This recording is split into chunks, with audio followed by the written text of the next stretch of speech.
नवरात्रि में भूल से भी ना बनाएं ये 4 सब्जियां, वरना माँ दुर्गा का लगेगा श्राप और घर में आएगी भयंकर गरीबी। 1. मूली। हमारे ज्योतिष शास्त्रों के अनुसार मूली का संबंध राहु से बताया गया है। अगर आप अपने राहु के दोष को दूर करना चाहते हैं तो मूली का दान जरूर करें। आयुर्वेद के अनुसार यह बात वर्धक होती है। अगर आप मूली का सेवन करते हैं तो इससे आपके अंदर का रजो और तमोगुण में बढ़ोतरी होती है। इसलिए हमारे शास्त्रों में व्रत के समय मूली का सेवन करने से मनाही है। 2. बासी खाना। भगवद गीता में बासी खाने को तामसिक और रोग वर्धक बताया गया है। इस तरह के भोजन को अपवित्र की श्रेणी में रखा गया है। इसलिए अगर आप बासी या जला हुआ भोजन व्रत करने के दौरान करते हैं तो इससे आपका व्रत निष्फल हो सकता है। 3. प्याज और लहसुन। नवरात्रि के समय 9 दिनों तक हमें प्याज और लहसुन का सेवन करने से बचना चाहिए, क्योंकि इन दोनों को तामसिक भोजन की श्रेणी में रखा गया है। लहसुन और प्याज खाने से तामसिक इच्छाएं, उत्तेजना जन्म लेती हैं, जो आपके सकारात्मक सोच पर प्रभाव डालता है। इसके अलावा हमारे शास्त्रों में इसे राक्षसी भोजन के नाम से जाना जाता है।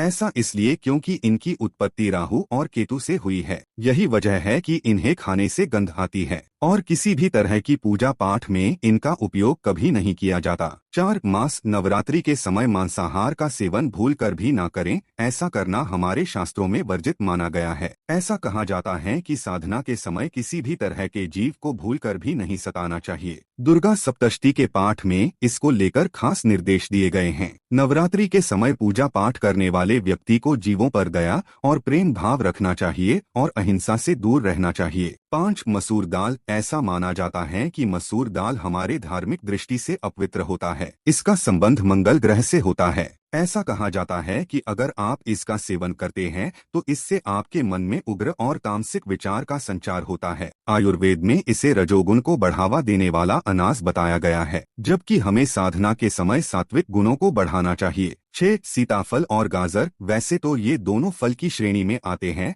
लेकिन इन्हें भी खाना नवरात्र में मनाही है। ऐसा इसलिए क्योंकि इनका सेवन करने से रजोगुण में बढ़ोतरी होती है और इसके साथ ही गाजर जो कि भूमि के नीचे उगता है, इसलिए हमारे शास्त्रों में इसे अपवित्र माना गया है। 7. बैंगन। नवरात्रि में बैंगन से दूरी बनाकर रखें और इसका सेवन भूल से भी ना करें। ऐसा इसलिए क्योंकि बैंगन में रजोगुण के तत्व होते हैं। अगर आप इसका सेवन करते हैं तो इससे आपका सात्विक विचारों में कमी आता है। इसके साथ ही इससे त्वचा रोग होने की संभावना बहुत हद तक बढ़ जाती है। बैंगन हमारे काम भाव को बढ़ाता है, इसीलिए नवरात्रि में कभी भी बैंगन की सब्जी ना बनाएं। 8. सफेद नमक। हमारे देश में ज्यादातर लोगों को तीखा और चटपटा खाना पसंद होता है। इसके साथ ही इस तरह के खाने में नमक की मात्रा काफी ज्यादा होती है। नवरात्रि में नमक के रूप में समुद्री नमक का इस्तेमाल किया जाता है, जिसे आप सफेद नमक भी कह सकते हैं। लेकिन इन 9 दिनों में आप सफेद नमक की जगह पर सेंधा नमक का इस्तेमाल करें, क्योंकि हमारे ज्योतिष शास्त्र व्रत में सेंधा नमक खाने की ही सलाह देते हैं। सेंधा नमक में सोडियम की मात्रा बहुत कम होती है, जिसकी वजह से यह हाई ब्लड प्रेशर वालों के लिए काफी फायदेमंद होता है। इसलिए अगर आप नवरात्रि में 9 दिनों के लिए उपवास कर रहे हैं